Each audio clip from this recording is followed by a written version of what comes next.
ಈ ರೀತಿ gold smuggling ಮಾಡೋದಕ್ಕೆ ಹೋಗಿ ನಟಿ ರನ್ಯಾ ರಾವ್ ಲಾಕ್ ಅಂತೂ ಆಗಿದ್ದಾರೆ. ಹಾಗಿದ್ರೆ ಮುಂದೇನು, ವಾಟ್ ನೆಕ್ಸ್ಟ್ ಅನ್ನೋದನ್ನ ನೋಡ್ತಾ ಹೋಗೋಣ. ವಿದೇಶದಿಂದ ಹೆಚ್ಚುವರಿ ಗೋಲ್ಡ್ ತಂದಂತಹ ಆರೋಪದಲ್ಲಿ ಸದ್ಯ ಈಗ ಅವರನ್ನ ವಿಚಾರಣೆಗೆ ಒಳಪಡಿಸಲಾಗಿದೆ. ಅದಕ್ಕೆಲ್ಲ ಒಂದು ಲಿಮಿಟೇಷನ್ಸ್ ಇರುತ್ತೆ, ಅದರದ್ದೇ ಆದಂತಹ ನಿಯಮಗಳಿರುತ್ತೆ. ಅದೆಲ್ಲವನ್ನು ಗಾಳಿಗೆ ತೂರಿ ದೇಹದೊಳಗೆ ಬಚ್ಚಿಟ್ಕೊಂಡು ಚಿನ್ನದ ಬಿಲ್ಲೆಗಳನ್ನು ತರೋದಕ್ಕೆ ಪ್ರಯತ್ನ ಮಾಡಿದ್ದಾರೆ. ರನ್ಯಾ ರಾವ್ರನ್ನ ಬಂಧಿಸಿ ಸದ್ಯ ಅಧಿಕಾರಿಗಳು ಇದಕ್ಕೆ ಸಂಬಂಧಪಟ್ಟ ಹಾಗೆ ಈಗ ವಿಚಾರಣೆಗೆ ಒಳಪಡಿಸಿದ್ದಾರೆ. ಚಿನ್ನಕ್ಕೆ ಸಂಬಂಧಪಟ್ಟ ಹಾಗೆ ಅಗತ್ಯ ದಾಖಲೆಗಳನ್ನು ನಟಿ ಸಲ್ಲಿಸಬೇಕಾಗುತ್ತೆ. ಈಗ 14.8 kg ಚಿನ್ನ ಈ ರೀತಿ ಸಿಕ್ಕಾಕೊಂಡಿರೋದು. ಇದಕ್ಕೆ ಸಂಬಂಧಪಟ್ಟಂಥ ದಾಖಲೆಗಳನ್ನು ನಟಿ ಸಲ್ಲಿಸಬೇಕು, ಮತ್ತು ಅದಕ್ಕೆ ಅವರ ಸಮರ್ಥನೆ ಏನಿರುತ್ತೆ ಅದನ್ನು ಹೇಳಬೇಕು. ಅದಕ್ಕೆ ದಾಖಲೆಗಳಿರಬೇಕು. ದಾಖಲೆ ಇಲ್ಲದ ಚಿನ್ನವನ್ನು ಮುಟ್ಟುಗೋಲು ಹಾಕ್ಕೊಳ್ಳೋದಕ್ಕೆ ಅಧಿಕಾರಿಗಳು ಮುಂದಾಗ್ತಾರೆ. ಒಂದು ವೇಳೆ ದಾಖಲೆಗಳು ಪ್ರೊಡ್ಯೂಸ್ ಮಾಡೋದಕ್ಕೆ ಫೇಲ್ ಆದರು ಅಂತ ಆದರೆ ಆಗ ಅಷ್ಟು ಚಿನ್ನವನ್ನು ಅಧಿಕಾರಿಗಳು ಮುಟ್ಟುಗೋಲು ಹಾಕ್ಕೊಳ್ತಾರೆ. ಅಕ್ರಮ ಸಾಗಾಟ ಆರೋಪದ ಅಡಿಯಲ್ಲಿ ನಟಿಗೆ ದಂಡ ವಿಧಿಸುವಂತ ಸಾಧ್ಯತೆ ಇರುತ್ತೆ. ಪನಿಷಬಲ್ ಇದಕ್ಕೆ ದಂಡ ವಿಧಿಸಬಹುದು. ಯಾಕೆ ಅಂದ್ರೆ ಅಕ್ರಮ ಸಾಗಾಟ ಅಂತ ಇದನ್ನ ಕನ್ಸಿಡರ್ ಮಾಡ್ತಾರೆ. ಇಫ್ ಇನ್ ಕೇಸ್ ಇದಕ್ಕೆ ಡಾಕ್ಯುಮೆಂಟ್ಗಳನ್ನು ಪ್ರೊಡ್ಯೂಸ್ ಮಾಡೋದಕ್ಕೆ ನಟಿ ವಿಫಲ ಆದಾಗ ಆಬ್ವಿಯಸ್ಲಿ ಅದು ಅಕ್ರಮ ಸಾಗಾಟ ಅಂತಾನೆ ಅದನ್ನ ಪರಿಗಣಿಸಲಾಗುತ್ತೆ. ಆಗ ಅಧಿಕಾರಿಗಳು ಚಿನ್ನವನ್ನು ಮುಟ್ಟುಗೋಲು ಹಾಕೊಳ್ತಾರೆ. ಜೊತೆಗೆ ನಟಿಗೆ ದಂಡ ಕೂಡ ವಿಧಿಸಲಾಗುತ್ತೆ.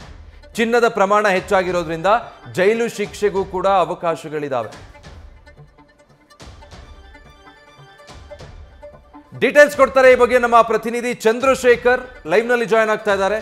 ಚಂದ್ರಶೇಖರ್ ಒಬ್ಬ ಖ್ಯಾತ ನಟಿಯಾಗಿದ್ದುಕೊಂಡು ಗೋಲ್ಡ್ ಸ್ಮಗ್ಲಿಂಗ್ ಮುಂದಾಗಿ ಈಗ ಸಿಕ್ಕಾಕೊಂಡಿದ್ದಾರೆ. ಈಗಾಗಲೇ ಕೋರ್ಟ್ ಮುಂದೆ ಕೂಡ ಪ್ರೊಡ್ಯೂಸ್ ಮಾಡಿದ್ದಾರೆ. ವಾಟ್ ನೆಕ್ಸ್ಟ್, ಸದ್ಯ ಏನ್ ಮಾಹಿತಿಗಳು ಗೊತ್ತಾಗ್ತಾ ಇದೆ?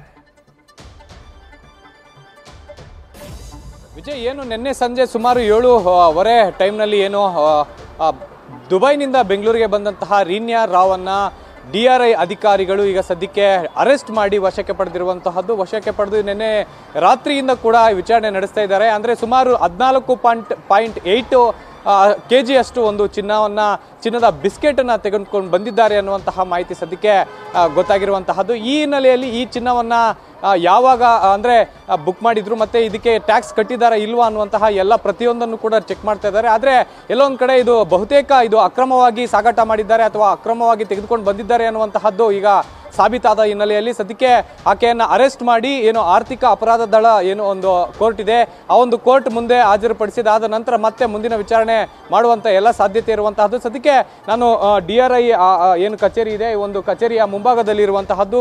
ಈ ಕಚೇರಿಯಲ್ಲೇ ಸದ್ಯಕ್ಕೆ ರನ್ಯಾ ರಾವನ್ನ ಏನೋ ವಿಚಾರಣೆ ನಡೆಸ್ತಾ ಇರುವಂತಹದ್ದು ಅಧಿಕಾರಿಗಳು. ಸದ್ಯಕ್ಕೆ ಏನು ಈಗಾಗಲೇ ಎಷ್ಟೆಷ್ಟು ಟ್ಯಾಕ್ಸ್ ಅನ್ನ ಹಾಕಬೇಕಾಗತ್ತೆ ಅಥವಾ ಎಷ್ಟು ಟ್ಯಾಕ್ಸ್ ಅನ್ನ ಕಟ್ಟಬೇಕಾಗತ್ತೆ ಇವರು ಅನ್ನುವಂತಹದ್ದು, ಜೊತೆಗೆ ಇದರ ಮೂಲ ಏನು, ಜೊತೆಗೆ ಈ ಹಿಂದೆ ಏನಾದರೂ ಟ್ರಾವೆಲ್ ಹಿಸ್ಟ್ರಿ ಇದೆಯಾ ರನ್ಯಾ ರಾವ್ದು, ಆಗ ಏನಾದರೂ ಇದೇ ರೀತಿಯಾಗಿ ಸಾಗಾಟ ಮಾಡಿದ್ರ ಅನ್ನುವಂತಹ ಮಾಹಿತಿಯನ್ನು ಕೂಡ ಸದ್ಯಕ್ಕೆ ಈ DRI ಅಧಿಕಾರಿಗಳು ಕಲೆ ಹಾಕ್ತಾ ಇರುವಂತಹದ್ದು.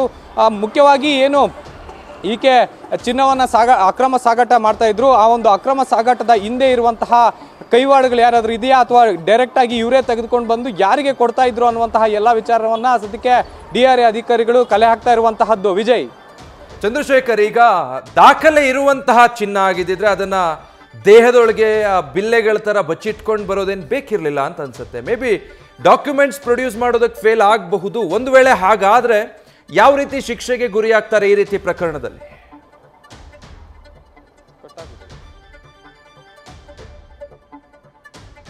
ಸಂಪರ್ಕ ಸಾಧ್ಯ ಆಗ್ತಾ ಇಲ್ಲ ಅಂತ ಅನ್ಸುತ್ತೆ. ಈಗಾಗಲೇ ನಟಿಯನ್ನ ವಿಚಾರಣೆಗೆ ಒಳಪಡಿಸಲಾಗಿದೆ ಈ ಪ್ರಕರಣದಲ್ಲಿ. ಅಂದ್ರೆ ಇದು ಯಾವಾಗ ಅವರು ತರಿಸ್ಲಿಕ್ಕೆ ಹೋಗಿದ್ದು ಅಥವಾ ಯಾವಾಗ ಇಷ್ಟು ಚಿನ್ನ ಖರೀದಿಸಿದ್ರು ದುಬೈಯಲ್ಲಿ, ಅದಕ್ಕೆ ಸಂಬಂಧಪಟ್ಟ ಹಾಗೆ ಡಾಕ್ಯುಮೆಂಟ್ಗಳಿದೆಯಾ, ಅದನ್ನು ಪ್ರೊಡ್ಯೂಸ್ ಮಾಡಬೇಕು, ಮತ್ತೆ ಟ್ಯಾಕ್ಸ್ ಪೇ ಮಾಡಿದ್ದಾರೆ, ಇದೆಲ್ಲದಕ್ಕೆ ಸಂಬಂಧಪಟ್ಟ ಹಾಗೆ ವಿಚಾರಣೆ ನಡೀತಾ ಇದೆ.